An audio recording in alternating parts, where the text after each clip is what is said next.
story भन न why I am here A okay हुँदाखेरि पनि डिस्कस गरेर हुन्छौँ कि तिमी कहिले आउने नेपाल कहिले फर्किने लेट्स डु दिस भनेर हामी कुरा भइरहेको थियो कि ड्युरिङ द्याट टाइम इट्सेल्फ मलाई थाहा थियो कि म कतैतिर काम गर्दैन अहिले start something on my own के सो हामीले म्यानिफेस्ट गरिसकेको थियौँ कि मैले चाहिँ गरिसकेको थिएँ कि यो साइडमा यो साइडमा यो सो यो साइडमा अल्टिमेटली हामी चाहिँ आई थिङ्क देन 2019मा आई थिङ्क हुन्छ नि हामी पार्टनर भएर काम गरेको यो चाहिँ जनकपुर ब्याचलर्स त कोलम्बो श्रीलङ्कै अनि मास्टर्स पनि तिनीहरू चाहिँ गऱ्यो अल्सो बेङ्गलोर इन्डिया कोभिडले गर्दाखेरि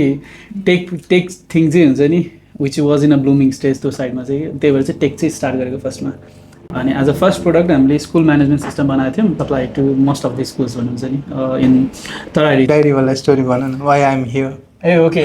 2014तिर हुन्छ नि आई एप्लाइड फर स्कलरसिप होइन 2014मा एन्ड देन 15मा चाहिँ म गएको थिएँ प्रेसिडेन्सियल स्कलरसिपमा अनि ड्युरिङ द्याट टाइम इट्सेल्फ मलाई थाहा थियो कि म कतैतिर काम गर्दैन अहिले start something on my own के so I had a diary I still have it now अनि त्यसमा चाहिँ त्यो एग्रिकल्चर त्यसपछि त्यो हुन्छ नि एजुकेसन साइड अनि त्यसपछि तपाईँको लोन हुन्छ नि as a banking and finance micro financing त्यसको साइडको अनि इभन रेस्टुरेन्ट बिजनेस अनि टेक बिजनेस भनेर डिफ्रेन्ट प्यारामिटर थियो क्या त्यो सबै कुराहरू त्यहाँ थियो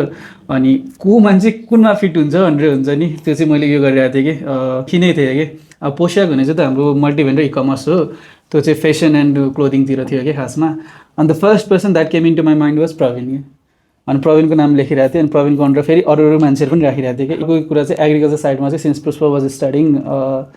ब्याचलर्स इन एग्रिकल्चर अनि एग्रिकल्चर साइडमा चाहिँ पुष्पको नाम राखिरहेको थिएँ सो 2014मा हामीले म्यानिफेस्ट गरिसकेको थियौँ कि मैले चाहिँ गरिसकेको थिएँ कि यो साइडमा यो साइडमा यो सो यो साइडमा अल्टिमेटली हामी चाहिँ आई थिङ्क देन 2019मा आई थिङ्क हुन्छ नि हामी पार्टनर भएर काम गरेको यो चाहिँ त्यसमा हुँदाखेरि पनि डिस्कस गरेर हुन्छौँ कि तिमी कहिले आउने नेपाल कहिले फर्किने लेट्स डु दिस भनेर हामी कुरा भइरहेको थियो कि since I was the placement coordinator in my कलेजकै युनिभर्सिटीमा अनि त्यहाँनिर चाहिँ मैले आफू के अरे स्टार्टअपमा प्लेसमेन्ट गराएको थिएँ कि लकडाउन भयो लकडाउनको बेला आई वाज के अरे अलरेडी फ्रस्ट्रेटेड म अर्को ठाउँमा थिएँ होइन was missing my home also त्यसपछि फर्केर आएदेखि I like never went back अनि like they actually called us अनि तिमीलाई पनि याद छ होला होइन सो मल्टिपल टाइम होइन तिमीलाई मुम्बईमा छुट्टै अफिस सेटअप गरौँला you will be leading that part and all but we had already अब टिम होइन अब that was not about just my future त्यहाँ हामीसँग 20 जना अरू टिम मेम्बर थियो उनीहरूको फ्युचर पनि हाम्रो हातमा थियो सो लाइक त्यसपछि त नो नेभर गोइङ ब्याक 2019मा चाहिँ हामी अनअफिसियली स्टार्ट गरेको थियौँ बट रेजिस्टर इन नेपाल चाहिँ 2020मा अनि इन्डियामा चाहिँ बेङ्गलोरमा 2021मा we don't provide the tech services over there it's just the marketing and supporting मात्रै हुन्छ नि त्यो क्लाइन्ट्सहरूलाई सपोर्ट मात्रै प्रोभाइड गर्छौँ त्यहाँबाट चाहिँ it's not easy at all हुन्छ नि तपाईँको त्यो पनि यो फर्स्ट टाइम फाउन्डर हुन्छ नि राइट आफ्टर एजुकेसन सकाएर अनि you want to do something in AG भनेपछि द मल्टिपल हर्डल्सहरू एजुकेसन करिकुलममा हुन्छ नि यो फाइनेन्स म्यानेजमेन्ट अनि यो कम्पनी साइडबाट चाहिँ हुन्छ नि के हेर्नुपर्ने हुन्छ त्यो एउटा त केही सिकाएको हुँदैन होइन अब हुन त हामी बाहिर पढेको होइन तर नेपाली फाउन्डर्सहरूको लागि त्यो पनि एउटा च्यालेन्जै हुन जान्छ कि फोकसिङ अनि नेपाली क्लाइन्ट्समा बसेर त्यो पनि टेक सर्भिस भनेपछि यो नेभर गर्न लास्ट कि हामीले वी ट्राइड फर 3 इयर्स नेपालकै क्लाइन्ट्स बेस भएर क्रेडिट ब्याड हुन्छ नि ब्याड डेप्टहरू हुन्छ नि अब त्यो क्रेडिटहरू अनि त्यसपछि उताबाट आउने हुन्छ नि पैसाहरू त्यो रिकभरीमै हुन्छ नि जाँदैन कि अब हाम्रो काम त सकाइसकेको हुन्छ तर रिकभरी नभयो भने त इट्स अ च्यालेन्ज हुन्छ नि हाउ क्यान बी सस्टेन अब हाम्रो टिमले त फ्रीमा काम गर्दैन नि त हुन्छ नि राइट आफ्टर कोभिड सकिसकेपछि चाहिँ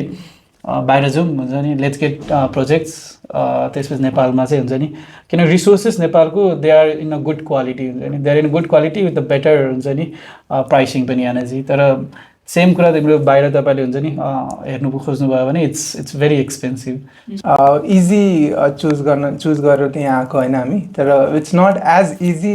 जति हुनुपर्ने थियो तर लाइक इट्स बिट डिफिकल्ट तर I think we chose to be in this thing नै बट मजा नै आइरहेको थियो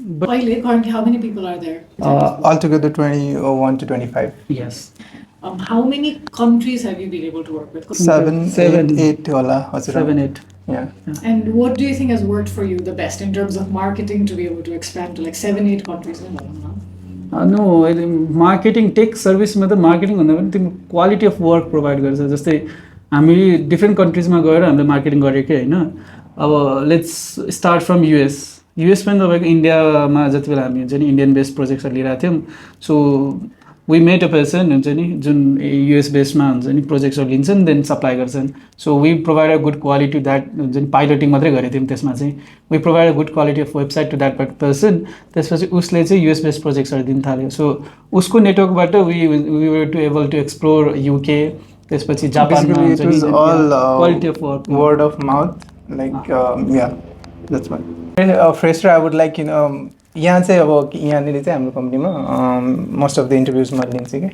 सो फ्रेसरहरूमा त म अलिकति इट वाज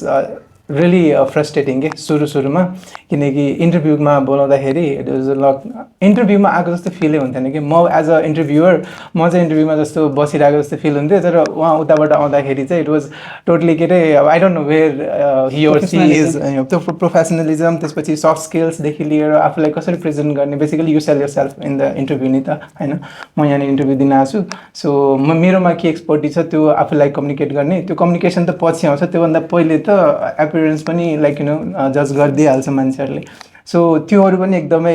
विक थियो सो यहाँ it's communication you need to sell yourself and your product as a founder भनौँ न कम्युनिकेसन म्याटर्स अ लट अनि कम्युनिकेसनभन्दा अगाडि त भिजुअल अपियरेन्स पनि हुन्छ नि त the way they are behaving the way they are हुन्छ नि in the meeting the way they are meeting the people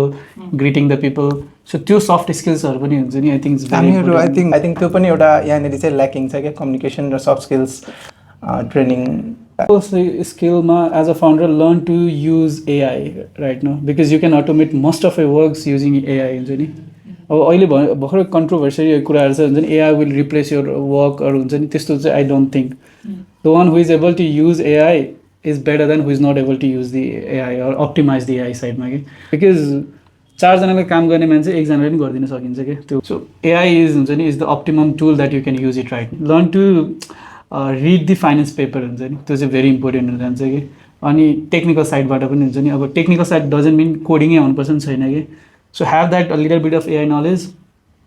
फाइनेन्सको side हुन्छ नि as a CEO level as a founder level if you reading a paper you should know what is happening अब the little bit of legal knowledge हुन्छ नि to country depend गर्छ हुन्छ नि अब कति पर्सेन्ट भ्याट लिइरहेछ कुनै कन्ट्रीले कति पर्सेन्ट कर्पोरेट ट्याक्स लिइरहेछ त्यो नलेज नभयो भने चाहिँ हुन्छ नि किनभने finance has to be clear हुन्छ नि अल्टिमेटली जति ठुलो कम्पनी भयो भने पनि त्यो क्लियर हुनैपर्छ क्या so this three skills combination of this three skills I think could make a better founder एक साइड आई थिङ्क हुन्छ नि टेक्निकल मतलब हुन्छ नि आइटी स्टुडेन्ट्सहरूलाई भन्दै हुनुहुन्छ भने अहिलेको लागि चाहिँ हुन्छ नि रियाक्ट हुन्छ नि मर्न स्ट्याक चाहिँ हुन्छ नि सिकेर राख्नु पऱ्यो हुन्छ नि बिकज अहिलेको लागि चाहिँ कुनै पनि प्रोजेक्टहरू चाहिँ मर्न स्ट्याकमै भइरहेछ कि त्यो तपाईँको React JS Next JS JavaScript Java यिनीहरू चाहिँ बेसिकहरू चाहिँ अब अहिले नेपालको करिकुलममा चाहिँ C++ CSSहरू हुन्छ नि सिकाएर हुन्छ जाभा एक लेभलको सिकाएर हुन्छ होइन तर त्योभन्दा पनि बेटर हुन्छ नि मर्न टेक स्ट्याकमा सिफ्ट भएर चाहिँ काम गरिराख्दा हुन्छ नि कुनै पनि इन हाउस प्रोजेक्ट्स या हुन्छ नि सेल्फ आफूलाई कुनै पनि प्रब्लम भइरहेछ भने चाहिँ आफ्नै प्रोजेक्ट्स बनाएर हुन्छ नि त्यो टेक स्ट्याकमा बनाएर गर्न सक्यो नि त त्यसमा चाहिँ अब जस्तो स्टुडेन्टहरूलाई अब कलेजमा त उहाँको युनिभर्सिटीमा त सब कुरा पढाउँछ होइन यो ल्याङ्ग्वेज त्यो ल्याङ्ग्वेज होइन तर फर्स्ट अफ अल त आफै एक्सप्लोर गर्ने होइन कि ल्याङ्ग्वेज कुन कुन छ के फ्रन्ट एन्ड ब्याक एन्ड त्यसपछि एप्स डेभअप्स क्युए धेरै छ नि त कम्पनीमा पनि त अब डिफ्रेन्ट यो हुन्छ नि त सेक्टरहरू सो त्यो आफै पहिला एक्सप्लोर गर्ने अनि त्यसपछि आफ्नो इन्ट्रेस्ट चाहिँ कता छ त्यसमा चाहिँ एउटा फिल्डमा पहिला यो गरौँ मास्टर गरौँ त्यसपछि you can there is something call full stack developer होइन त्यसपछि त्यो हजुरको इन्ट्रेस्ट छ भने उतातिर जान सकिन्छ होइन हाम्रो चाहिँ इन्ट्रेस्ट 25 अनि हायर लेभलमा चाहिँ हुन्छ नि right now it can go up to नेपालको केसमा 250,000 फर्स्ट अफ अल हुन्छ नि it's not easy to work in Nepal एउटा चाहिँ but if you really want to do something within Nepal itself हुन्छ नि in tech business first have your research done मा feasibility छ कि छैन फिजिबिलिटी रिपोर्ट बनाइसकेपछि if you gonna go for the product based भने that is very much important कि feasibility Nepal धेरै सानो मार्केट हो कि बट अलवेज हुन्छ नि टेक बिल्ड गर्ने बेला नेपालको केसमा मात्रै बिल्ड नगरौँ have it try and run within Nepal and go global किनभने त्यो तपाईँको हुन्छ नि सबै चिजमा हुन्छ नि के अरे नेपाललाई टार्गेट गर्न थाल्यो भने इट्स जस्ट 3 करोडको मार्केट छ अनि तपाईँको युजर हुन्छ नि यो पनि घट्दै जान्छ क्या राइट मार्केट स्टडी चाहिँ आई थिङ्क प्रपरली चाहिँ गर्नु पर्यो बेसिकली त्यो जहाँको लागि भए पनि मार्केट स्टडी गरेर अनि त्यसपछि बल्ल like if it is suitable for the users or not मैले धेरै फाउन्डर्समा चाहिँ के देखिरहेको छु एज अफ नाउ उनीहरूलाई लाग्छ कि हुन्छ एउटा लाग्छ भने क्वेसन मार्क हुन्छ लाग्छ चल्छ भनेर कि तर त्यो अलरेडी कसैले गरिसकेको हुन्छ कि तिनीहरूले त मार्केट स्टडी गरेकै हुँदैन जस्तै अब 2020मा एउटा ग्रिहम भन्ने एउटा हुन्छ नि भाइले स्टार्ट गरेको थियो उसलाई लागेको थियो कि चल्छ भनेर किन अरू कोही छैन भनेर तर उसले बनाउँदै बनाउँदै हुन्छ नि 5-6वटा भेट्यो कि यति सानो मार्केटमा 5-6वटासँग कम्पिट किन गर्ने हुन्छ त्यो अगाडि नै मार्केट स्टडी गर्ने भए त उसले त्यो त्यसमा हुन्छ नि 5 लाख होस् या 10 लाख खर्चै गर्न पर्थेन नि त किन दे आर अलरेडी देयर अनि सानो मार्केट छ बट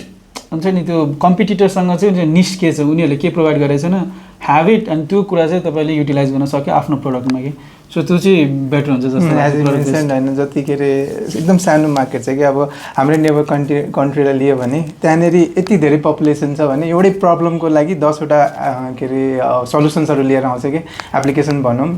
हामी त अब टेकबाट छौँ सो त्यही भएर त्यतातिर एक्सपर्टिज भएर त्यसकै बारेमा भन्छौँ भने 10वटा एप्लिकेसन आउँछ अनि पछि चाहिँ त्यो 10वटा एप्लिकेसनलाई एउटा एग्रिगेटर प्लेटफर्मले बनाउँछ अनि कुन कहाँबाट बेटर बेनिफिट पाउँछ भनेर त्यो पनि चल्छ क्या फेरि बट नेपाल हाम्रो केसमा त्यस्तो छैन नि त सो मार्केट स्टडी चाहिँ हामीले राम्ररी नै गर्नुपर्ने हुन्छ